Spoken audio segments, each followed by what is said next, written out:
મિત્રો, આપ જોઈ રહ્યા છો YNN ન્યૂઝ. હું છું એન્કર અર્પિતા પટેલ. હવે જોઈએ આજના મુખ્ય સમાચાર. ફરીથી લક્ષિતા સાંડલિયાએ જુનિયર એશિયન ચેમ્પિયનશિપમાં ભારત દેશનું પ્રતિનિધિત્વ કર્યું. વડોદરા શહેરના ફતેપુરા વિસ્તારમાં સરસિયા તળાવ નજીક આવેલા કાળ ભૈરવ મંદિરનો જીર્ણોદ્ધાર કાર્યક્રમ યોજાયો. મોડી રાત્રે 3 વાગ્યાની આસપાસ સયાજીગંજ વિસ્તારમાં બન્યો બનાવ. આમલેટની લારી ધારકને પોલીસે ઢસેડ્યો.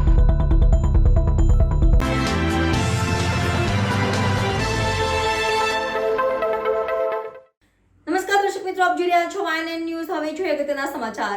ફરીથી લક્ષિતા સાંડલિયાએ જુનિયર એશિયન ચેમ્પિયનશિપમાં ભારત દેશનું પ્રતિનિધિત્વ કર્યું. વડોદરાની મિસ લક્ષિતા સાંડલિયાએ તાજેતરમાં દુબઈ ખાતે યોજાયેલી જુનિયર એશિયન ચેમ્પિયનશિપમાં ભારત દેશનું પ્રતિનિધિત્વ કરી 800 મીટરની દોડ સ્પર્ધામાં 2 કલાક 7 મિનિટ 10 સેકન્ડના સમયે પૂર્ણ કરી રજત પદક જીત્યું. આ પ્રતિયોગિતામાં મિસ લક્ષિતાએ 1500 મીટરની દોડમાં સ્પર્ધામાં 4 કલાક 25 મિનિટ 16 સેકન્ડના સમયે પૂર્ણ કરી બીજું રજત પદક પ્રાપ્ત કરી વડોદરા, ગુજરાત અને ભારતનું નામ આંતરરાષ્ટ્રીય કક્ષાએ રોશન કર્યું. ગઈકાલે વડોદરા મહાનગરપાલિકા અને સ્પોર્ટ્સ ઓથોરિટી ઓફ ગુજરાત દ્વારા સંચાલિત માંજલપુર સ્પોર્ટ્સ કોમ્પ્લેક્સ ખાતે લક્ષિતા છેલ્લા 7 વર્ષથી એથ્લેટિક્સ રમતની પ્રેક્ટિસ કરે છે. જ્યારે લક્ષિતા રોજ સવારના 2 કલાક અને સાંજે 2 કલાક પ્રેક્ટિસ કરે છે. તેના કોચ RS રંધાવા ખૂબ જ પ્રેક્ટિસ કરાવી આજે લક્ષિતા આ મુકામ પર છે. જ્યારે લક્ષિતાનું ભવ્ય સ્વાગત કરવામાં આવ્યું હતું. માંજલપુર સ્પોર્ટ્સ કોમ્પ્લેક્સના CEO રોહનભાઈ, સંદીપભાઈ દેસાઈ તથા લક્ષિતાના પરિવારો, RS રંધાવા તથા મોટી સંખ્યામાં બાળકો અને વાલીઓ ઉપસ્થિત રહ્યા હતા. કઈ જગ્યાએ જઈને આવ્યા, કઈ ચેમ્પિયનશિપમાં ભાગ લીધો હતો અને કેવી રીતે તમે પ્રથમ આવે છો? अभी जो recently junior Asia under 20 championship थी जो दुबई UAE में थी, उसमें मैंने पार्टिसिपेट किया और इंडिया को रिप्रेजेंट किया. 800 और 1500 मीटर में इवेंट थी मेरी और मैंने दोनों में इंडिया को रिप्रेजेंट किया था और उसी के साथ साथ मेरा दोनों में सिल्वर मेडल रहा है. जो रनिंग था उसका टाइमिंग कितना था और क्या था? मेरा 800 मीटर का टाइमिंग 2.07 सेकेंड्स था और 1500 मीटर का टाइमिंग 4.25 सेकेंड्स था. जी, आप वहाँ पे गए थे तो किस तरह के चैलेंजेस आपने फेस किए, क्या नया सीखा? वहाँ पे पहले हम गए तो उधर थोड़ा वेदर कंडीशन के हिसाब से वहाँ पे थोड़ी गर्मी थी, फिर धीरे धीरे वो सेट हो गया. खाना भी उधर ठीक ही मिला, अच्छा था और हमारी प्रैक्टिस भी ऐसी थी कि हम लोग सारे चैलेंजेस के लिए रेडी थे. आगे बढ़ने के लिए आप इधर से किसको, आप जो आगे बढ़े तो वडोदरा महानगर पालिका स्पोर्ट कॉम्प्लेक्स से आपकी मम्मी को और सबको क्या कहें? मैं सबको थैंक यू करना चाहूँगी क्योंकि VMC स्पोर्ट्स कॉम्प्लेक्स में मैं प्रैक्टिस करती हूँ, रंधावा स्पोर्ट्स एकेडमी में RS रंधावा सर के अंडर. तो उन्होंने मुझे दिन रात अच्छी प्रैक्टिस करवाई और मेरे पेरेंट्स का भी बहुत अच्छा सपोर्ट रहा और इसी के साथ साथ हम लोग ने इंडिया को 2 मेडल दिलाए. आगे क्या गोल है? आगे रिसेंटली अभी का गोल तो अंडर 20 वर्ल्ड चैम्पियनशिप हो रही है जो पेरू में, उसके लिए हमारा टारगेट रहेगा और हम ट्रेनिंग भी वैसे ही करेंगे. मेन गोल क्या है, कहाँ पहुँचना कहाँ पर है? मेन टारगेट हमारा ओलंपिक्स है. शायद 2024 में हम पार्टिसिपेट करें और पार्टिसिपेट के साथ साथ मेडल भी लाएंगे. उसके लिए कितने घंटे आप प्रैक्टिस करेंगे? सुबह शाम की प्रैक्टिस रहती है हमारी. सुबह 2-3 घंटे और शाम को 2-3 घंटे प्रैक्टिस रहती है. जी, आप लक्षिता के बारे में क्या कहना चाहते हैं? जी, आज सबके लिए ही काफ़ी गर्व की बात है कि हमारी लड़की लक्षिता सांडलिया, जिसे हमने तो गोल्डन गर्ल का नाम दिया है क्योंकि ये जहाँ भी कोई भी कंपटीशन में पार्ट लेती है हमेशा गोल्ड मेडल लाते हैं. नेशनल हो, इंटरनेशनल हो, कहीं पे भी वो जाती है उसका 100% देती है. दुबई में रिसेंटली जो जूनियर एशियन चैम्पियनशिप हुआ उसमें 800 और 1500 दोनों में वो सिल्वर मेडल लेके आई है. इंडिया को रिप्रेजेंट करना ही बहुत बड़ी बात होती है. अगर इंडिया को रिप्रेजेंट करके मेडल लाते हैं तो वो तो बहुत बड़ी के बड़ी बात हो गई है. हमेशा कहते हैं कि हर एक एथलीट का इंडिया के लिए खेलना, इंडिया का जो सिंबल है वो चेस्ट पे होना बहुत गर्व की बात होती है. वो सिंबल लेके अभी तक के, जैसे मैं उससे बात कर रहा था, 5 मेडल आए हैं, इंटरनेशनल 5 मेडल. तो वो बड़ौदा के लिए, गुजरात के लिए और भारत के लिए एक गर्व की बात है. आज बड़ौदा में मांजलपुर स्पोर्ट्स कॉम्प्लेक्स और समाज स्पोर्ट्स कॉम्प्लेक्स, इन दोनों स्पोर्ट्स कॉम्प्लेक्स में उत्कृष्ट ट्रेनिंग चल रही है। काफ़ी अच्छे अच्छे कोचेज़ यहाँ पे हैं, बहुत अच्छी अच्छी ट्रेनिंग यहाँ पे चल रही है। इसी का रिज़ल्ट है कि लक्षिता के आज 5 इंटरनेशनल मेडल आए हैं। अगर समाज स्पोर्ट्स कॉम्प्लेक्स की बात करूँ तो गरिमा व्यास करके एक पैरा ओलंपिक है, पैरा स्विमर है, जो अभी के रिसेंटली नेशनल में नंबर 1 गोल्ड मेडल लेके आई है। तो आप देख सकते हो कि मांजलपुर स्पोर्ट्स कॉम्प्लेक्स और समाज स्पोर्ट्स कॉम्प्लेक्स, इसमें कैसी ट्रेनिंग चल रही है, कौन से लेवल की ट्रेनिंग चल रही है, वो आपको दिख रहा है कि नेशनल और इंटरनेशनल हमारे मेडल्स आ रहे हैं। लक्षिता का अगला गोल तो मुझे पता है कि उसको इंडिया के लिए ओलंपिक्स रिप्रेजेंट करना है, और मैं कोच हैं रंधावा जी और उनके पेरेंट्स हैं, उनको थैंक्स बोलना चाहूँगा। उनको कहना चाहूँगा कि ऐसे ही प्रैक्टिस चालू रहे, ऐसे ही हार्डवर्क चालू रहे, हम हमेशा उनको बैक करेंगे और let's get gold medal for India in Olympics. आपका परिचय? मेरा नाम रोहन फंडगे है, मैं वीएमसी स्पोर्ट्स प्रमोशन फाउंडेशन का CEO। बहुत अच्छा लगा ये जो लक्षिता इस बार हम 21st जो है एशिया चैम्पियनशिप, उसमें हमने पार्टिसिपेट किया, और इरादे भी हमारे नेक ही थे कि पिछली बार जब ये कॉन्फ्रेंस हुई थी हमारी, तो अब सभी प्रेस वाले भाई साहबों ने बोला था कि भाई क्या लेके आओगे। हम आस की थी कि मेडल लेके आएंगे, बट कंपटीशन बहुत टफ था क्योंकि इंडिया को रिप्रेजेंट कर रहे हैं, तो एशिया की 38 कंट्री आई थी वहाँ, तो 38 कंट्री से मेडल आना बहुत गर्व की बात है। और उतना ही पोटेंशियल जो है लड़की के अंदर है कि आगे जो इंटरनेशनल लेवल का गोल है हमारा ओलंपिक का, तो वहाँ तक हम टारगेट कर रहे हैं कि जो आने वाली ओलंपिक है वो हमारी लड़की जो है उसमें हम मेडल में तो हैं ही, लेकिन अच्छा कुछ करके आएंगे कि जो अपने भारत का नाम जो है अच्छे से रोशन करे लड़की। इतनी मेहनत चल रही है हमारी। आपके हिसाब से ये जो कंपटीशन को जीतना है तो वो कितना ज़रूरी था उनके लिए? वो बहुत ज़रूरी है क्योंकि ये लेवल जो है, इससे आगे जो सिलेक्शन होनी है, अभी कॉमनवेल्थ की है, अभी नेक्स्ट मंथ ही ओलंपिक के ट्रायल हैं, उसके लिए भी हमारे लिए बहुत ये टफ था ये कि इसके अंदर ही परफॉर्मेंस हमारी बहुत अच्छी है। जो लड़की हर साल नया जो अपना टाइम अचीव कर रही है, और वहाँ तक जाने के लिए, जो ओलंपिक तक जाने के लिए हम कुछ सेकंड ही पीछे हैं, तो आई होप कि वो अच्छा हम अचीव करेंगे। बाकी बहुत अच्छा है, थोड़ा वेदर का प्रॉब्लम होता है, वो आपको भी सभी को पता है कि जब भी बाहर जाते हैं कहीं दूसरी कंट्री में, तो हर एक कंट्री का अलग अलग थोड़ा वेदर रहता है, बट फिर भी हमारे बच्चों ने, जितने भी इंडिया के 65 बच्चे गए थे, और कम से कम 60 मेडल आए,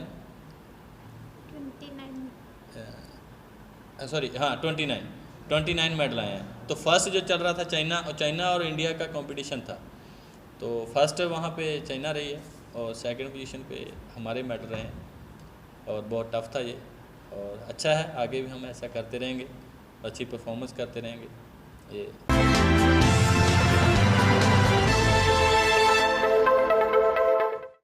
નમસ્કાર દર્શક મિત્રો, આપ જોઈ રહ્યા છો YNN ન્યૂઝ। હવે જોઈએ અગત્યના સમાચાર। વડોદરા શહેરના ફતેપુરા વિસ્તારમાં સરસિયા તળાવ નજીક આવેલા કાળભૈરવ મંદિરનો જીર્ણોદ્ધાર કાર્યક્રમ યોજાયો। વડોદરા શહેરના ફતેપુરા વિસ્તારમાં સરસિયા તળાવ નજીક આવેલા 400 વર્ષ પુરાણું કાળભૈરવનું મંદિરનું જીર્ણોદ્ધાર કાર્યક્રમ હાથ ધરવામાં આવ્યો છે। આ મંદિરનો જીર્ણોદ્ધાર કરવાનો હોવાથી મંદિરના મહંત અને અગ્રણીઓ દ્વારા ઉદાર હાથે ફાળો આપી સહભાગી થવા વિનંતી કરવામાં આવી હતી।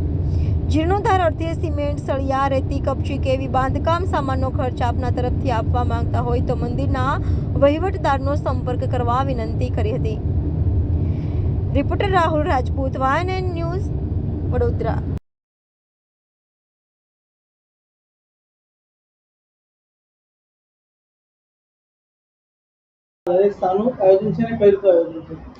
અહીં કાલ ભૈરવ દાદાનું આ 400 વર્ષ જૂનું મંદિર છે। આ મંદિરમાં ઘણા બધા ભક્તો આવે છે, એમની મનોકામનાઓ પૂર્ણ થાય છે। રવિવારે, મંગળવારે, ગુરુવારે ઘણા બધા ભક્તોનો ઘસારો અહીં રહે છે। આ જૂનું જે મંદિર છે એમાં અમે થોડો જીર્ણોદ્ધાર પણ કરી રહ્યા છે। તો મારા આપ સર્વેને એક જ વિનંતી છે કે તન, મન, ધનથી આપ લોકોનો સાથ સહકાર મળે। અમે એવું નથી કહેતા કે ધનથી જ આપો, પણ ખાલી માત્ર તમે ભગવાનને એટલું પ્રાર્થના કરો કે આ જે ભૈરવ દાદાનું મંદિર છે જે આલિશાન રીતે બને અને એનો જીર્ણોદ્ધારમાં કોઈ પણ જાતની કોઈ પણ પ્રકારની તકલીફ ના પડે, એ રીતની પ્રાર્થના તમે ભગવાનને કરો। એ જ અમારા માટે તમારું ધન, મન, ધન અને એ દાન છે અમારા માટે। બસ અમે બધા એક જ વસ્તુ ઈચ્છીએ છીએ કે અહીં આવનાર તમામ ભક્તોના દુઃખ દૂર થાય અને અહીં આવનારા તમામ ભક્તોના દુઃખ તો દૂર થાય જ છે. અને ઘણા લોકો એવી પણ માનતા માને છે કે પૂનમે અમાસે અહીં દર્શન કરવા પણ આવે છે અને આજે એ લોકો પણ અહીં આવી પોતાની ધન્યતા અનુભવે છે. કયા વિસ્તારમાં મંદિર આવેલું છે? આ 400 વર્ષ જૂનું મંદિર સરસિયા તળાવની આગળ કાલ ભૈરવ દાદાનું મંદિર આવેલું છે. અહીં કાલાષ્ટમીના દિવસ દર મહિને 1-2 વાર હવન પણ કરવામાં આવે છે ને અહીં ઘણા લોકો પોતાના તન મન ધનથી અહીં સેવા પણ આપે છે. આજે મંદિરનું રિનોવેશન થવા જઈ રહ્યું છે, શું કહેશો? આ કાળભૈરવ દાદાનું મંદિર છે. 400 વર્ષ જૂનું પૌરાણિક મંદિર છે અને જ્યાં જે લોકો અહીંયા આસ્થા લઈને આવે છે આસ્થા એમની પૂરી થઈ જાય છે અને આનો અમે જીર્ણોદ્ધાર કરી રહ્યા છીએ. તન મન ધનથી અમારે જે કોઈ દાતાઓ આપવું હોય આ મંદિરનો ઘુમ્મટ બનાવવાનો છે. એના માટે અમે આ વર્ષોથી અહીંયા પૂજા કરીએ છીએ અને એના માટે અમે આ તન મન ધનથી જેને કોઈ આપવું હોય દાન આપવું હોય એ અમે સ્વીકારીએ છીએ અહીંયા. અને આ મંદિર એવું ચમત્કારિક છે કે જે બી લઈને કોઈ અહીંયા આવે છે અહીંયા ફર્સ્ટ ટાઈમ એ કન્ટિન્યુ થાય છે, એનું કામ થાય છે, 100% કામ થાય છે. આપણું પરિચય? મારું નામ રાજેન્દ્ર રાજેશ શિર્કે, હું માંજલપુર રહું છું. અને દાદા આજે મંદિરનું રિનોવેશનનું કામ ચાલુ થઈ રહ્યું છે, શું કહેશો? આ શ્રી અને કઈ રીતનું આયોજન છે, શું? આ શ્રી કાળભૈરવ દાદાનું મંદિર છે. સરસિયા તળાવ ફતેપુરામાં આવેલું જૂનામાં જૂનું મંદિર છે. સર સયાજીરાવ મહારાજના ટાઈમના બધા મંદિરો છે એના આજુબાજુ એનામાં એક આ મંદિર છે. આ ફતેપુર વિસ્તારમાં આવેલું છે. અહીંયા આગળ કેટલાય ધાર્મિક સ્થળો છે. અમે આ આગળ મને ઓછામાં ઓછા મને 25 થી 30 વર્ષ કન્ટિન્યુઅસ સેવા કરું છું મેં. એક ટાઈમ એવો હતો કે કોઈ અહીંયા આવતું નહોતું. શું ધીમે ધીમે દાદાની એવી કૃપા થઈ ગઈ, આવા લોકો બધા આવવા લાગ્યા ધીરે ધીરે ને આ પછી વાત ધીરે ધીરે મંદિર બનતું ગયું. હવે અમારું એક છેલ્લું જે રિનોવેશનનું કામ છે, માથા પર પતરા છે, એટલે અમારા બધા ભક્તોની ઈચ્છા કે એના પર ધાબુ થઈ જાય, એના પર મોટું ઘુમ્મટ થઈ જાય, એટલે લોકોને ખબર પડે દૂરથી કે આ મંદિર છે, ધર્મસ્થાન છે. કેમ કે અમુક લોકોને હજુ ખબર બી નહીં પડતું કે આ કાળભૈરવ દાદાનું મંદિર છે. એના માટે જ અમે આ પ્રયત્નો કરી રહ્યા છીએ. એટલા માટે લોકો અમને જે સાથ સહકાર આપે અમે અપેક્ષા રાખીએ છીએ. આ એક ધર્મનું કામ છે. આ ધર્મના અંદર આપણે એક હિન્દુ ધર્મ તરીકે આપણે આ બધા સાથ સહકાર આપીએ તો અમે એને અપેક્ષા રાખીએ છીએ. આના સામે બીજું કંઈ કહેવા માંગતો નથી. આપણું પરિચય? રમેશભાઈ નલાવડે. હું અમે મંદિરમાં આ ત્રીજી પેઢીમાં સેવા કરું છું. મારા પહેલાં મારા કાકા હતા, પણ મારો ભાઈ હતો. મને 30 વર્ષ પોતાને થઈ.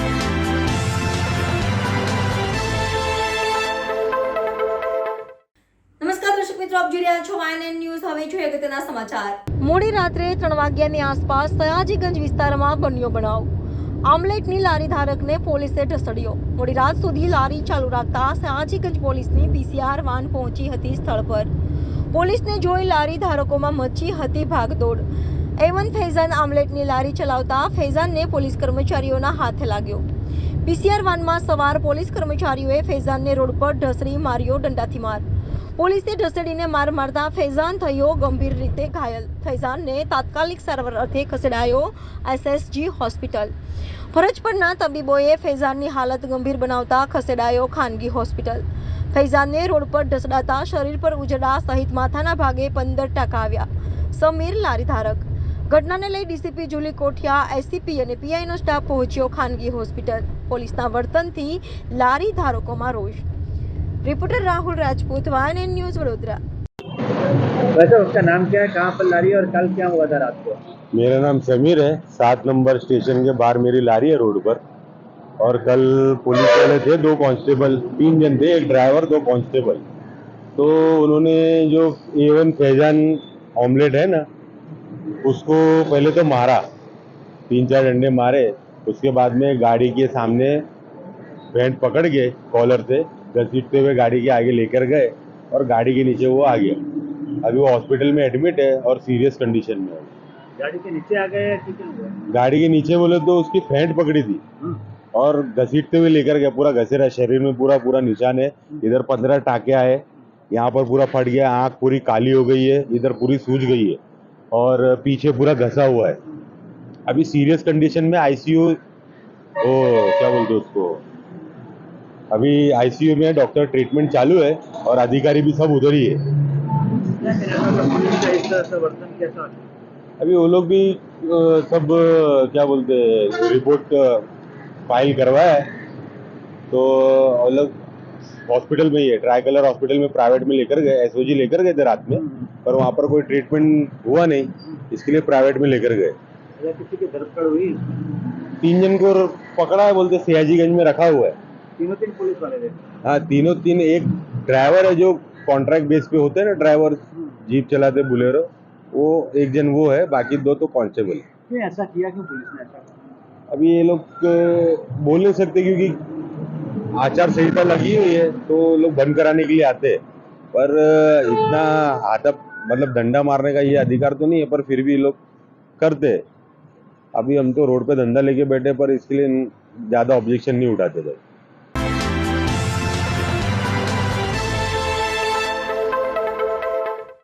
નમસ્કાર દર્શક મિત્રો, આપ જોઈ રહ્યા છો YNN ન્યૂઝ. હવે જોઈએ અગત્યના સમાચાર. લોકસભા 2024 ચૂંટણીને લઈને વડોદરા શહેર પોલીસ સતર્ક. વડોદરા શહેર પોલીસ ફ્રી ફેસફુલી ઇલેક્શન માટે તૈયાર. ઇલેક્શનના ભાગરૂપે જાણીતા ગુનેગારો, ખૂંખાર ગુનેગારો, નામચીન બુટલેગરો તથા ગુનાહિત ઇતિહાસ ધરાવતા ઇસમોની અટકાયત કરવામાં આવી. શહેરમાં વસતા લાયસન્સવાળા હથિયાર જમા કરવામાં આવેલ છે. જે ગુનેગારો વિરુદ્ધ કોર્ટમાં કેસ ચાલતા હોય તેવા લોકોની પણ અટકાયત કરવામાં આવેલ છે. ઇલેક્શનના ભાગરૂપે વડોદરા શહેર કમિશનર દ્વારા અલગ અલગ બ્રાન્ચને પ્રોહિબિશનના કેસો કરવા સૂચનાઓ આપવામાં આવી છે. ચૂંટણી પ્રક્રિયાના ભાગરૂપે એસએસસીની ટીમ, ફ્લાઇંગ સ્કોડની ટીમ, સર્વેલન્સ સ્કોડની ટીમને કાર્યરત કરવામાં આવી. શહેરની અંદર આવતા એન્ટ્રી પોઈન્ટ, એક્ઝિટ પોઈન્ટ વગેરે જગ્યાએ ઇલેક્શનને લઈને ચેકિંગ કરવામાં આવી રહ્યું છે તથા ફ્લાઇંગ સ્કોડની ટીમ દ્વારા સમગ્ર ચેકપોસ્ટ પર નજર રાખવામાં આવી રહી છે. સુરક્ષાને ધ્યાનમાં રાખતા આરએફએની ટીમ, એસઆરપીની ટુકડી, હોમગાર્ડની ટીમો, બીએસએફની ટીમ તથા સમગ્ર ડીસીપી, એસસીપી, એસપી, ઉચ્ચ કક્ષાના અધિકારીઓ દ્વારા મોનિટરિંગ કરવામાં આવી રહ્યું છે. ખાસ કરીને સંવેદનશીલ એરિયામાં વિડીયોગ્રાફી તથા મોટી સંખ્યામાં સુરક્ષા દળો તૈનાત કરી દેવામાં આવ્યા છે. મહત્વની વાત એ છે કે વડોદરાના પોલીસ કમિશનર નરસિંહ કોમરને ઇલેક્શન પંચ તરફથી ગુજરાત રાજ્યના ઇલેક્શન નોડલ ઓફિસર તરીકે નિમણૂક કરવામાં આવી છે. ત્યારે નરસિંહ કોમર પોલીસ કમિશનર દ્વારા ગુજરાતને લગતી 133 બોર્ડર ઉપર નજર રાખવામાં આવી રહી છે.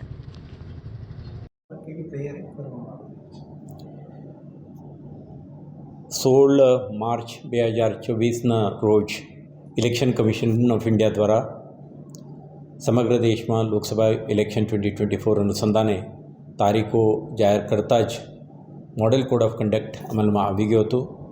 તે પહેલાંથી અને તે દિવસથી વડોદરા શહેર પોલીસ એક ફ્રી, ફેર, પીસફુલ ઇલેક્શન કન્ડક્ટ કરવા માટે તૈયારીઓમાં લાગી ગઈ હતી અને આજની તારીખે આપણે જે ઇલેક્શન કમિશન ઓફ ઇન્ડિયાના માર્ગદર્શી સૂચનાઓ છે તેના અમલીકરણના દિશામાં આપણે criminal procedure code, Gujarat police act, prevention of anti social activities act, section 93 prohibition act વગેરે કાયદાઓ હેઠળ કેટલાક જાણીતા ગુનેગારો, અસામાજિક તત્વો ચૂંટણી પ્રક્રિયામાં વિઘ્ન ઉપસ્થિત કરી શકે એવા એલિમેન્ટ્સ વિરુદ્ધ આપણે અસરકારક અટકાયતી પગલાં લીધી છે અને જે લાયસન્સ ધારકો છે એમના હથિયારો જમા કરવાની પણ પ્રક્રિયા આપણે પૂર્ણ કરી છે.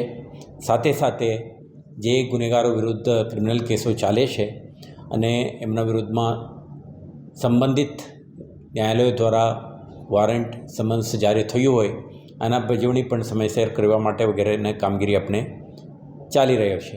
સાથે સાથે સમગ્ર શહેરમાં જે જાણીતા બુટલેગર્સ છે, ગેમ્બલર્સ છે, જે પોટેન્શિયલ ટ્રબલ મોંગર્સ છે એમને આઈડેન્ટિફાઈ કરીને કેસ કરવાની પણ પ્રક્રિયા ચાલી રહ્યું છે. ગઈકાલે જ પીસીબી વડોદરા સિટી 20 લાખથી વધારે રકમની IMFLની સીઝર કરી છે.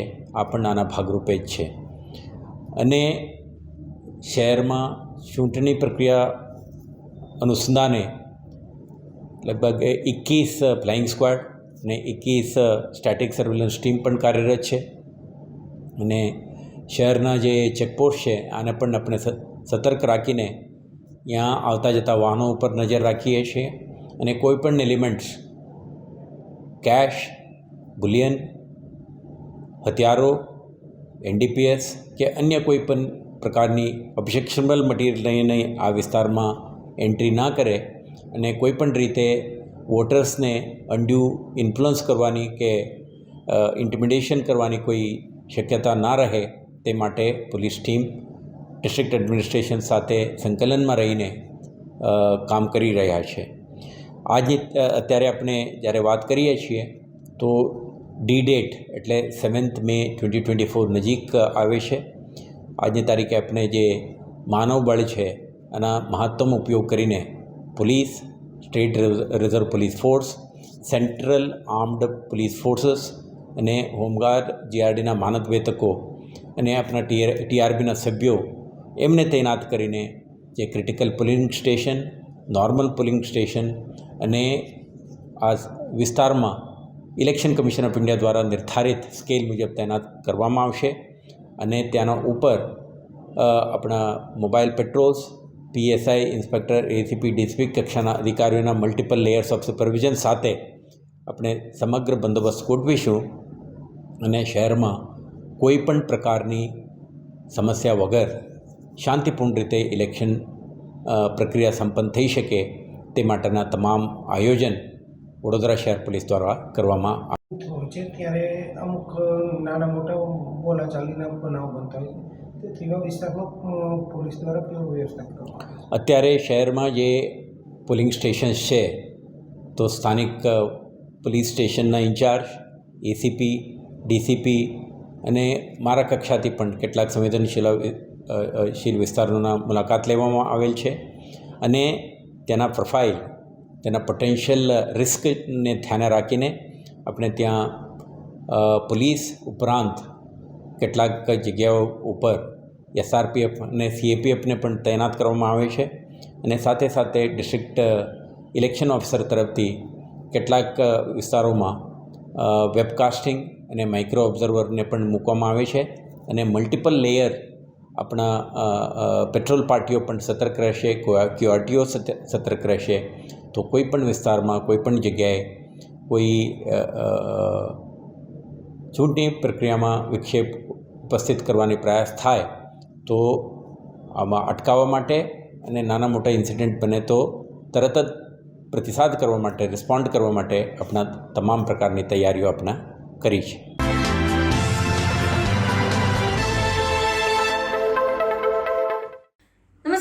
આપ જોઈ રહ્યા છો YNN ન્યૂઝ. હવે જોઈએ અગત્યના સમાચાર. વડોદરા આરોગ્ય સેવા કર્મચારી સંગઠન દ્વારા ભાઈલાલ અમીન જનરલ હોસ્પિટલ ખાતે ભારતીય જનતા પાર્ટી લોકસભાના ઉમેદવાર ડોક્ટર હેમાંગ જોશી અભિવાદન કાર્યક્રમ યોજાયો હતો. વડોદરાના એલેમ્બિક ખાતે ભાઈલાલ અમીન જનરલ હોસ્પિટલ ખાતે વડોદરા શહેરના ભારતીય જનતા પાર્ટીના યુવા શિક્ષિત ઉમેદવાર ડોક્ટર હેમાંગ જોશીની ઉપસ્થિતિમાં અભિવાદન કાર્યક્રમ યોજાયો. ઉમેદવાર ડોક્ટર હેમાંગ જોશીએ બુકે આપીને તેમનું બહુમાન કરવામાં આવ્યું. કાર્યક્રમમાં વડોદરા આરોગ્ય સેવા કર્મચારી સંગઠનના પ્રમુખ તથા ભાજપના કારોબારી સભ્ય રાજેશ આયરે, મહામંત્રી જગદીશ સોલંકી, ભાઈલાલ અમીન હોસ્પિટલના વાઇસ પ્રમુખ રવિ હિરવાની, HR હેડ કલ્યાણ ગોગોઈ, ડોક્ટર ઉદય પુરાણી, ડોક્ટર નીરવ શાહ સહિત હોસ્પિટલના નર્સિંગ સ્ટાફ, હાઉસકીપિંગ સહિત કર્મચારીઓ ઉપસ્થિત રહ્યા હતા.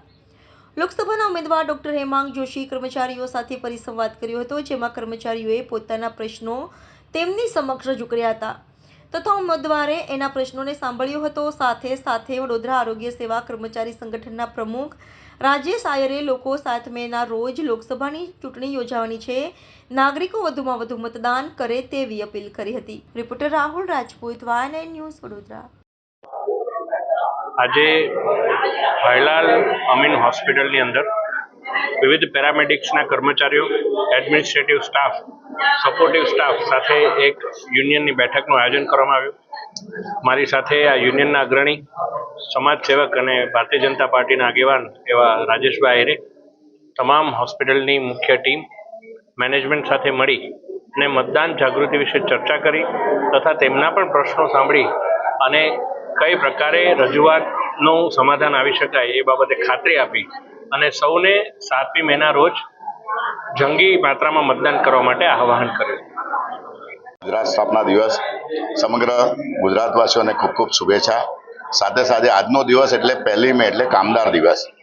તમે જોઈ રહ્યા છો કે વડોદરા શહેરના સૌથી યુવા એવા અમારા ડૉક્ટર હેમાંગભાઈ આજે કામદાર દિવસ દિવસે દરેક કામદારોને મળવા માટે હમણાં જ વેસ્ટર્ન રેલવેના 6000 લોકો સાથે તમે VMSના કર્મચારી સાથે જ્યોતિ લિમિટેડના કર્મચારી અને હમણાં ભાઈલાલ અમીન હોસ્પિટલના તમામ કર્મચારી સાથે એડમિનિસ્ટ્રેશન સ્ટાફને પણ આજે કામદાર દિવસ હોય સાથે સાથે ગુજરાત સ્થાપના દિવસ હોય સૌ લોકોને મળ્યા હતા અને મતદાર જાગૃતિ અભિયાનના ભાગરૂપે સાથે સાથે સામાજિક સંવાદના ભાગરૂપે પણ દરેક લોકોને મળી અને આવનારા દિવસોની અંદર માનનીય નરેન્દ્રભાઈ જે વિકસિત ભારતનું જે આપણું સપનું છે અને આજે આપણે નસીબદાર છે કે આપણી સાથે એક યુવા આપણા એક નેતા તરીકે ડૉક્ટર હેમાંગભાઈ જ્યારે આગળ વધી રહ્યા છે તો આપ સૌ લોકોએ 7મી તારીખે ભૂલ્યા વગર 3 નંબર છે એમનું નામ બી હેમાંગ છે 3 અક્ષરોનું છે કમળનું નિશાન બી 3 નામનું છે કમળ એ બી 3 અક્ષરોનું છે તો આપ લોકો ભૂલતા નહીં મંગળવારે સવારે 7મી તારીખે એક મંગળ કામ છે સાથે સાથે એ જ મંગળ કામનું રિઝલ્ટ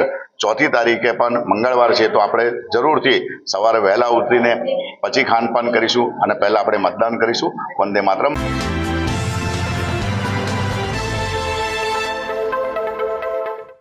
નમસ્કાર દર્શક મિત્રો, આપ જોઈ રહ્યા છો YNN ન્યૂઝ. હવે જોઈએ અગત્યના સમાચાર. વડોદરા લોકસભા મત વિભાગમાં મતદાન પ્રક્રિયામાં સામેલ કર્મચારીઓ અને અધિકારીઓ માટે તેમના મતદાન માટે વડોદરાની 7 વિધાનસભા મુજબ ટપાલ મતપત્ર સુવિધા કેન્દ્ર ઊભા કરવામાં આવ્યા છે. સાથે પ્રિસાઇડિંગ ઓફિસરોને તાલીમ પણ આપવામાં આવી રહી છે. લોકસભા સામાન્ય ચૂંટણી અંતર્ગત વડોદરા લોકસભા મતદાર વિભાગમાં સમાવિષ્ટ 7 વિધાનસભા મતદાર વિભાગમાં ફરજ બજાવતા અધિકારી કર્મચારીઓ મતદાનના દિવસે ચૂંટણી ફરજની કામગીરીમાં રોકાયેલ હોવાથી તેઓ મતદાનથી વંચિત રહી જાય તે માટે ભારતના ચૂંટણી પંચ દ્વારા 7 વિધાનસભામાં પોસ્ટલ બેલેટથી મતદાન માટે વ્યવસ્થા ઊભી કરવામાં આવી છે. ગઈકાલે પોસ્ટલ બેલેટથી મતદાન માટે વડોદરા લોકસભા મત વિભાગમાં આવતા આવા કુલ 7 ટપાલ મતપત્ર સુવિધા કેન્દ્ર ઊભા કરવામાં આવ્યા છે. પવન સ્કૂલ ખાતે માંજલપુર વિધાનસભાની ચૂંટણી કામગીરીમાં સહભાગી કર્મચારીઓ અને અધિકારીઓએ સવારે અને બપોર બાદ મતદાન કર્યું હતું. સાથે તેમને મતદાનના દિવસે કરવાની કામગીરીની તાલીમ આપવામાં આવી હતી. વીવીપેટ અને ઈવીએમ મશીનનું નિર્દેશ કરવામાં આવ્યું હતું. Reporter Rahul Rajput, YNN news, Vadodara. આજરોજ રાવપુરા વિધાનસભામાં જે પોલીસ કર્મચારીઓની ઓફિસ આવેલી છે અને જે રાવપુરા વિધાનસભાને અલોટ થયેલા છે તે તમામ પોલીસ અધિકારીઓ કર્મચારીઓનું પોસ્ટલ બેલેટથી મતદાન ECIની ગાઈડલાઇન મુજબ આજે અહીંયા આગળ સરદાર વિનય વિદ્યાલય ખાતે ફેસિલિટેશન સેન્ટર ઊભું કરવામાં આવ્યું છે અને આજે સવારથી આ પ્રક્રિયા શરૂ કરવામાં આવી છે. કુલ આશરે 2400 જેટલા પોલીસ અધિકારીઓ છે અને કર્મચારીઓ બંને મળીને આજે અને કાલે એમ 2 દિવસમાં આ જે મતદાનની પ્રક્રિયા છે પોસ્ટલ બેલેટ દ્વારા એ અમે પૂર્ણ કરવાના છીએ અને અત્યારે 8 વાગે આ મતદાન શરૂ થયું છે અને 5 વાગ્યા સુધી આજે ચાલશે અને બાકીના જે કર્મચારીઓ છે એમનું આવતીકાલે પૂર્ણ કરવામાં 2 દિવસમાં આખી આ પ્રક્રિયા રાવપુરા વિધાનસભા ખાતે પૂરી કરવામાં આવશે. અલગ અલગ મત વિસ્તારમાં કર્મચારી અધિકારીઓ કયા પ્રકારની વ્યવસ્થા છે? ખાસ કરીને પેટા ચૂંટણી પણ છે તો કોઈ એ વિસ્તારમાંથી આવતો હોય તો તેમની માટે કયા? જો પેટા ચૂંટણી છે વાઘોડિયા ખાતે ત્યાંના મતદાર હશે તો તેઓ માટે પણ વાઘોડિયાથી પણ બેલેટ મંગાવવામાં આવેલા છે. તો એ પ્રકારના કર્મચારીઓ કોઈ હશે તો એમને 2 વોટ આપવાના રહેશે. તો જે પ્રકારે ચૂંટણી પંચની ગાઈડલાઈન છે આપનો પરિચય ગાઈડલાઈન મુજબ દક્ષેશ મકવાણા, મદદનીશ ચૂંટણી અધિકારી, રાવપુરા વિધાનસભા.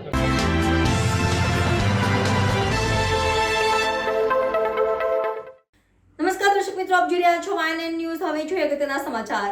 વડોદરા લોકસભા બેઠકની સામાન્ય ચૂંટણી આડે હવે માત્ર 6 દિવસ બાકી રહ્યા છે. લોકસભા ચૂંટણી મહત્તમ મતદાન થાય તે માટે જિલ્લા ચૂંટણી તંત્ર દ્વારા મતદાન જાગૃતિ અભિયાન હેઠળ વડોદરા જિલ્લા પંચાયત ખાતે 300થી વધુ બહેનોએ હાથમાં મહેંદી પાડી મતદાન કરવા જાગૃતિ અભિયાન કાર્યક્રમ યોજાયો. મતદાન જાગૃતિ અભિયાનના ભાગરૂપે આજે વડોદરા શહેર જિલ્લા પંચાયત વડોદરા ખાતે આંગણવાડીની બહેનોએ મતદાન વધુમાં વધુ થાય તે માટે હાથમાં સૂત્રો લખવામાં આવ્યા હતા, જેમાં મતદાન કરવું એ આપણી નૈતિક ફરજ છે, મતદાન મારો અધિકાર છે, આપણા એક મતની પણ કિંમત વધુ હોય છે જેવા સૂત્રો હાથ પર લખી મતદાન જાગૃતિ અભિયાન કાર્યક્રમ કરવામાં આવ્યો. મતદારોએ ઘરની બહાર નીકળી મતદાન મથક પર જઈ જવાબદારી અને ગૌરવ સાથે પૂરી નિષ્ઠાથી મતદાન કરવું જોઈએ. તેઓ મતને અમૂલ્ય દાન પણ માની રહ્યા છે, જેથી આજનો યુવા મતદાર બંધારણ આપેલી પવિત્ર ફરજ અને અધિકારનો દાનના રૂપમાં સ્વીકારીને પણ 7મી તારીખે મતદાન કરવું જોઈએ. સાથે જ લોકસભા સામાન્ય ચૂંટણી 2024ના 3જા તબક્કાનું મતદાન આગામી તારીખ 7મી મેના રોજ યોજાશે. આ કાર્યક્રમમાં આંગણવાડીની બહેનોએ પણ ભાગ લીધો હતો. Reporter Rahul Rajput, YNN news, Vadodara. આજરોજ વડોદરા જિલ્લાની તમામ આંગણવાડીઓમાં તાલુકા પ્લેસ પર તેમજ અન્ય જગ્યાઓએ મહિલાઓ દ્વારા મોટા ભાગે પાર્ટિસિપેટ કરી અને મહેંદી ઇવેન્ટનું આયોજન કરવામાં આવ્યું હતું અને મહિલાઓએ ખૂબ જ ઉત્સાહિત થઈને આ સ્પર્ધાઓમાં ભાગ લીધો હતો અને તેમના દ્વારા તમામ મતદાતાઓને અપીલ કરવામાં આવી છે કે 7મી મે 2024ના રોજ આપ આપનો મત અવશ્ય આપો 10 મિનિટ દેશ માટે. આજરોજ અમે જિલ્લા પંચાયત ખાતે 300થી વધારે બહેનો આંગણવાડી કાર્યકર અહીંયા એકત્રિત થયા છે અને ડીડીઓ મેડમ તેમજ અમારા પ્રોગ્રામ ઓફિસર મેડમ શ્રીની અધ્યક્ષતામાં અમે મહેંદી મૂકીને મતદાન એ મારો અધિકાર છે તે સૂત્રો લખીને અમે જાગૃતિ ફેલાવવા માટે લોકશાહીના પર્વની ઉજવણી કરવા માટે અહીંયા અમે તમામ બહેનો એકત્રિત થયેલા છે, જેના માટે અમને ખૂબ ગર્વ છે.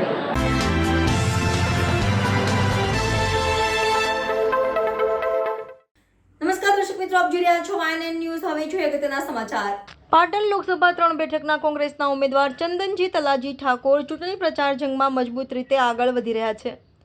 ચંદનજી ઠાકોરે આજે રાધનપુર વિધાનસભા મત વિસ્તારના ગામોનો ઝંઝાવાતી ચૂંટણી પ્રવાસ કર્યો હતો, જેમાં ગામે ગામ ચંદનજી ઠાકોરનું ઉમળકાથી સ્વાગત કરી પંજાને વોટ આપીને કોંગ્રેસને વિજેતા બનાવવા લોકોએ સમર્થન વ્યક્ત કર્યું હતું.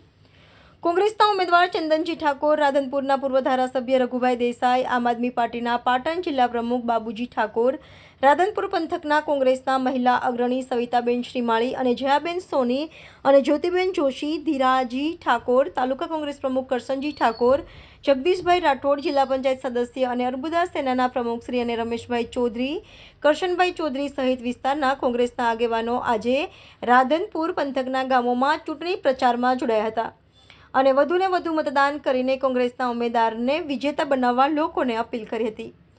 ચંદનજી ઠાકોરના રાધનપુર પંથકના ચૂંટણી પ્રવાસ દરમિયાન આ વિસ્તારના ગ્રામજનો દ્વારા અહીં પીવાનું પાણી ખારું મળતું હોવાનું તેમજ પાણીની ખૂબ તકલીફ હોવાની ફરિયાદો અને રજૂઆતો થવા પામી હતી. લોકો શુદ્ધ અને મીઠું પાણી ઝંખી રહ્યા હોવાનું જાણવા મળ્યું હતું. આ ઉપરાંત આ વિસ્તારમાં રોડ રસ્તાને લગતા પ્રશ્નો અંગે પણ લોકોએ ચંદનજી ઠાકોર સમક્ષ રજૂઆતો કરી અહીંના લોકોને સ્પર્શતા પ્રશ્નો અને સમસ્યાઓનું ઝડપથી નિવારણ કરવામાં આવે તેવી લાગણી વ્યક્ત કરી હતી. કોંગ્રેસને વિજેતા બનાવવા વિશ્વાસ વ્યક્ત કર્યો હતો. ચંદનજી ઠાકોરે આજે રાધનપુર વિધાનસભા મત વિસ્તારના મસાલી, કમલપુર, જેતલપુરા, ભાડિયા, અરજણસર, દેવલોટિયા અને ભિલોટ, મહેમદાબાદ અને નાની પીપળી અને રાધનપુર સિટી ખાતે વગેરે વિસ્તારમાં ચૂંટણી પ્રચાર કર્યો હતો, જેમાં ગ્રામજનોએ ઉત્સાહપૂર્વક કોંગ્રેસના ઉમેદવાર અને આગેવાનોને આવકારીને કોંગ્રેસને મત આપી વિજેતા બનાવવાની ભાવના વ્યક્ત કરી હતી. આ પ્રસંગે ચંદનજી ઠાકોરને દરેક ગામની અંદરથી મોટો આવકાર મળ્યો હતો અને વિજય બનાવવા ગામ લોકોએ ખાતરી આપી હતી.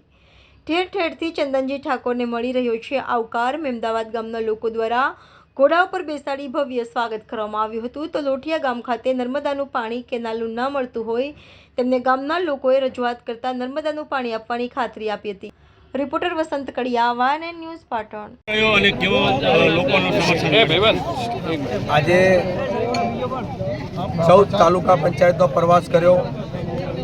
રાધનપુરની તાલુકા પંચાયત દીઠ રાધનપુર વિધાનસભાનો કાર્યક્રમ પૂરો કર્યો. ખૂબ પ્રતિસાદ મળ્યો, ખૂબ લોકોનો પ્રેમ મળ્યો. કેટલાક ગામોમાં ઘોડે ચડાવીને પણ વરઘોડો સ્વાગત કર્યો. મારી દીકરાએ મને કુમકુમ તિલકથી કર્યું. ઢોલ નગારા પીપુડા સાથે મારું સ્વાગત કર્યું. અનેક લોકોના પ્રશ્નો પણ કર્યા. ભાડિયા ગામમાં ગયો, પાણીનો ખૂબ વિકટ પ્રશ્નો છે. મારી બહેન આજે તળાવમાંથી બેડું ભરીને પાણી લાવે. જેમ આ તો 1947માં જે દેશ આઝાદ થયો હતો ત્યારની સ્થિતિ આજે 30 વર્ષથી ભાજપનું શાસન જે ચાલી રહ્યું છે એ શાસનમાં ક્યાંક ને ક્યાંક રાધનપુરમાં પાણીની મોટી સમસ્યાઓ ઊભી થઈ છે. નહેરોની પણ મોટી સમસ્યાઓ ઊભી થઈ છે. લોકો બિલકુલ નારાજગીના પંથે છે. ભારતીય જનતા પાર્ટીથી લોકો ત્રાસી પણ ગયા છે. હવે લોકોએ મન મનાવી લીધું છે. મારા પ્રવાસ દરમિયાન મને ઠેર ઠેર જગ્યાએ જે આવકાર મળ્યો છે, પ્રેમ મળ્યો છે, ભાવ મળ્યો છે, એના પરથી મને સ્પષ્ટ દેખાય છે કે આ વખત રાધનપુરમાંથી જંગી બહુમતીથી જીતીશ. મને સારામાં સારી લીડ મળશે અને લોકોએ પણ જ્યારે વિધાનસભા જેમ લડતા હોય એવી રીતે લોકસભાની ચૂંટણી લડી રહ્યા છે અને ખૂબ પ્રતિસાદ મળ્યો છે. લોકોનો ખૂબ આભાર.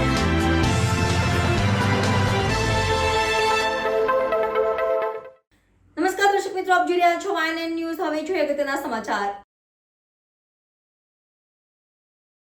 ડભોઈ પોલીસ પીઆઈ SJ વાઘેલાને પાક્કી બાતમી મળી હતી કે મનાપોર ચકલા ગાંધીસરીના નાકે કેટલાક ઇસમો આર્થિક ફાયદા માટે પત્તા પાનાનો જુગાર રમી રહ્યા છે, જેના આધારે પોલીસ સ્ટાફના માણસોએ વોચ ગોઠવી જવાનો દ્વારા રેડ કરી 11 ઈસમો જુગાર રમત રંગે હાથ પોલીસ સકંજામાં આવ્યા હતા. પોલીસે ઘટના સ્થળ ઉપરથી રોકડ રકમ રૂપિયા 37,650 કબજે કરી તમામ સામે કાયદેસરની કાર્યવાહી હાથ ધરી હતી. ડભોઈ પોલીસ હાલ લોકસભા ચૂંટણીને લઈ સતર્ક બની છે. તેવામાં જુદા જુદા વિસ્તારોમાં પેટ્રોલિંગ કરી ચેકિંગ કરતા હોય તે અરસામાં ડભોઈ પીઆઈ એસ.જે. વાઘેલાને પાકી બાતમી મળી હતી કે ડભોઈ ટાઉન વિસ્તારમાં આવેલ મનાપોર ચકલા ગાંધી શેરીના નાકે કેટલાક ઈસમો આર્થિક ફાયદા માટે જુગાર રમી રહ્યા છે. જેના આધારે ડભોઈ પોલીસ જવાનો રાજેન્દ્ર ઝાલા, અર્જુનભાઈ, યુવરાજસિંહ, ભાવિનભાઈ, દિનેશભાઈ નાઓ દ્વારા બાતમી આધારના સ્થળે રેડ કરતા રેડ દરમિયાન મોહમ્મદ હનીફભાઈ, નૂર મોહમ્મદ મંસૂરી, મુઝમિલ અયુબભાઈ ઘડિયાળી, જાવેદભાઈ ઇસ્માઇલભાઈ મંસૂરી, જહાબાજ ઉર્ફે ખબરી, શબીરભાઈ ખાનોવાલા, ખલીલભાઈ યુસુફભાઈ વાનિયાવાલા, ફારૂકભાઈ હનીફભાઈ મંસૂરી, સલીમ ઉર્ફે ખાલેક ફકીર મોહમ્મદ વાનિયાવાલા, સદામ ઉર્ફે કંડક્ટર હનીફભાઈ લગનિયા, હુસેન ઉર્ફે લુલ્લો યુસુફભાઈ વાણિયાવાલા, તાલીમભાઈ અહેમદભાઈ ઘાંચી, અઝરુદ્દીન સિકંદર વનિયાવાલા તમામ રહે ડભોઈ ટાઉનનાઓને મળી 11 ઈસમો જુગાર રમતા રંગે હાથ પોલીસના હાથે ઝડપાઈ દાવ પર લગાવેલા 13,250 મળી કુલ મુદ્દામાલ રૂપિયા 37,650 નો મુદ્દામાલ કબજે કરી કાયદેસરની કાર્યવાહી હાથ ધરી છે. રિપોર્ટર ઉદય પંડ્યા, વાન.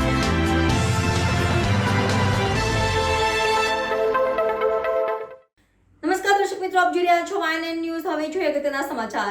નર્મદા જિલ્લાના મતદાન જાગૃતિ વિસ્તૃત પ્લાન અર્થે બાઇક રેલી યોજાઈ. ગુજરાત સ્થાપના દિને એકતાનગરથી મતદાન જાગૃતિ માટે 300 થી વધુ શિક્ષણ આરોગ્ય વિભાગના કર્મીઓ મોટરસાઇકલ રેલીમાં જોડાયા. સ્ટેચ્યુ ઓફ યુનિટી ખાતેથી પ્રારંભાયેલી બાઇક રેલી મહાયાહા મોગી માતા દેવમોગરા માતાના મંદિરે પ્રકૃતિ અને વનરાજીના સાનિધ્યમાં સંપન્ન થઈ. લોકશાહી પ્રક્રિયામાં મતદાર એ રાજા ગણાય છે. ચૂંટણી સમયમાં ગ્રામીણ મતદારોના મતદાન માટે જાગૃતિ લાવવાના ઉમદા આશય સાથે આજે તારીખ 1 મે ગુજરાત સ્થાપના દિવસ નિમિત્તે સ્વીપ એક્ટિવિટીના નોડલ અધિકારી અને જિલ્લા પ્રાથમિક શિક્ષણાધિકારી શિક્ષણ વિભાગના સંયુક્ત ઉપક્રમે વિશ્વ પ્રવાસન સ્થળ એકતાનગર ખાતેથી બાઇક રેલી યોજાઈ હતી. જેમાં 300 જેટલા શિક્ષણ અને આરોગ્ય કર્મીઓ ઉત્સાહભેર જોડાયા હતા અને મતદાન કરીને આપણે લોકશાહીના અવસરમાં સહભાગી બની અમૂલ્ય અને પવિત્ર મતાધિકારનો ઉપયોગ કરીએ અને જાગૃત નાગરિક તરીકે અન્યને પણ જાગૃત કરી તેવી પ્રતિબદ્ધતા વ્યક્ત કરી હતી. આ પ્રસંગે સ્વીપ એક્ટિવિટીના નોડલ ઓફિસર અને જિલ્લા પ્રાથમિક શિક્ષણાધિકારી શ્રી નિશાંત દવેએ જણાવ્યું કે લોકસભા ચૂંટણી 2024ના મહાપર્વમાં જિલ્લાના તમામ મતદારો વધુમાં વધુ મતદાન કરે અને પોતાના મતાધિકારનો ઉપયોગ કરે તે માટે સ્વીપ પ્રવૃત્તિઓ અંતર્ગત આજે બાઇક રેલી દ્વારા મતદારોમાં મતદાન પ્રત્યે સભાનતા કેળવવાનો નમ્ર પ્રયાસ કર્યો છે. વધુમાં શ્રી દવેએ ગ્રામીણ ક્ષેત્રમાં નાગરિકો દ્વારા વધુમાં વધુ મતદાન થાય તે માટે સૌને અનુરોધ કર્યો હતો. મુખ્ય જિલ્લા આરોગ્ય અધિકારી શ્રી ડોક્ટર જનકકુમાર માઢકે જણાવ્યું કે લોકતંત્રના આ પ્રસંગમાં પ્રત્યેક નાગરિકોની સહભાગીદારી મહત્વપૂર્ણ છે. નાગરિકો પોતાના મતાધિકારનો ઉપયોગ કરે તે માટે મતદાન જાગૃતિના ભાગરૂપે અમે બાઇક રેલી દ્વારા મતદારોને જાગૃત કરવાનો ખાસ પ્રયાસ કર્યો હતો. 1 મે ગુજરાત સ્થાપના દિવસ નિમિત્તે વિશ્વ પ્રવાસન સ્થળ વિશ્વની સૌથી ઊંચી સરદાર સાહેબની પ્રતિમા પરેડ ગ્રાઉન્ડ એકતાનગરથી પ્રારંભાયેલી બાઇક રેલી ગોરા બ્રિજ, પાણેદરા ચોકડી, વાવડી જકાતનાકા, ગાંધી ચોક, હરસિદ્ધિ માતાના મંદિર, સફેદ ટાવર, સંતોષ 4 રસ્તા, કાળિયા ભૂત થઈને રાજપીપળા નગરમાં ફરી હતી. શહેરના મુખ્ય માર્ગો પરથી પસાર થઈને મતદારોને અવશ્ય મતદાન કરવા જાગૃત સંદેશો કરતી આ રેલી ખામર, ખૂટા આંબા, મોવી ચોકડી, દડિયાપાડા ગામમાંથી પસાર થઈ ત્યારે ત્યાંથી પણ સ્થાનિક યુવાનો અને કર્મયોગીઓ બાઇક રેલીનું સ્વાગત કર્યું હતું. સ્થાનિક યુવાનો કર્મીઓએ આ બાઇક રેલીમાં સહભાગી થઈને ઉત્સાહવર્ધક વાતાવરણ ઊભું કર્યું હતું. ત્યારથી આદિવાસીની કુળદેવી યાહા મોગી માતા દેવમોગરા માતાના મંદિરે પ્રાકૃતિક અને વનરાજીના સાનિધ્યમાં પહોંચી અને ત્યાં સૌએ દર્શન કરી અચૂક મતદાનનો સંકલ્પ કર્યો હતો. રિપોર્ટર ગૌતમ વ્યાસ, YNN ન્યૂઝ, નર્મદા.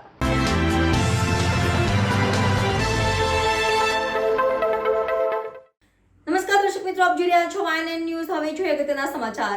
આજરોજ ડભોઈ તાલુકાના શંકરપુરા ગામે એડવાન્તા એન્ટરપ્રાઇઝીસ કંપની દ્વારા હાઇબ્રિડ મકાઈ PSC 741 પર પાક નિદર્શનનું આયોજન રાખ્યું હતું.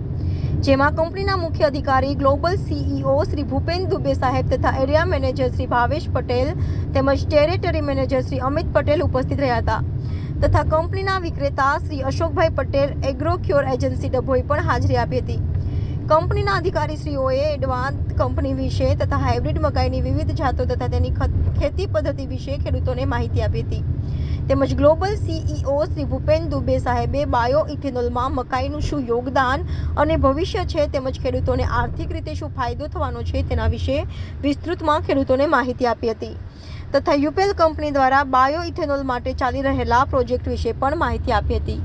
Reporter Rahul Rajput, YNN news, Vadodara. દાણા ટકાવારી એટલે આ મકઈનો ડોડો જે રહ્યો એ ડોડાની અંદર દાણા કેટલા અને લાટુ. આ લાટુ એટલી પાઇપની અંદરથી નીકળી જાય. લગભગ આમાં 85 થી 87% દાણા ટકાવારી છે. હાલ ભારતમાં કોઈ પણ એવી જાત નથી કે જેને આટલું પાતળું લાટુ આવે. ડોડો ભલે કેટલો પાતળો દેખાતો હશે 100%, પણ આમાં દાણો લાંબો, ચપટો અને મજબૂત આવે છે. ઘણા ખેડૂતો તો એવું કહે સાહેબ ઘંટીવાળાને 2 વખત દરવી પડે. ઘંટીવાળાને 2 વખત દરીએ તો શું થાય? દાણો કઠણ હોય તો, અને દાણો કઠણ હોય તો શું થાય? વજન વધારે. ઓન એન એવરેજ આપણા એરિયામાં મકાઈ સારામાં સારું પ્રોડક્શન આપે છે. બીજી વસ્તુ સુકારા સામે રેસિસ્ટન્ટ છે. જોઈ શકો લીલી છે. સુકારા સામે આ બાજુ તમે બોડેલી બાજુ જાઓ, ડભોથી મોડીવાળો પત્તો, ત્યાં સુકારો બહુ જ આવવા માંડ્યો છે. હવે આ વેરાયટી લોકો લગાવવાનું ચાલુ કરી દીધી. આપણા એરિયામાં છેલ્લા 3 વર્ષથી આ વેરાયટી વવાય છે અને દિવસે દિવસે આનું વાવેતર વધતું જાય છે. કારણ કે તમને બધી રીતે ફાયદો છે. એક તો સારામાં સારો ઉતારો મળે, સુકારા સામે રક્ષણ આપે, અને આના જેવો બજારમાં તમને દાણો નહીં મળે. તમારો સારો વેપારી હશે તો તમને મકાઈમાં 10 થી 20 રૂપિયા વધારે આપે મળે.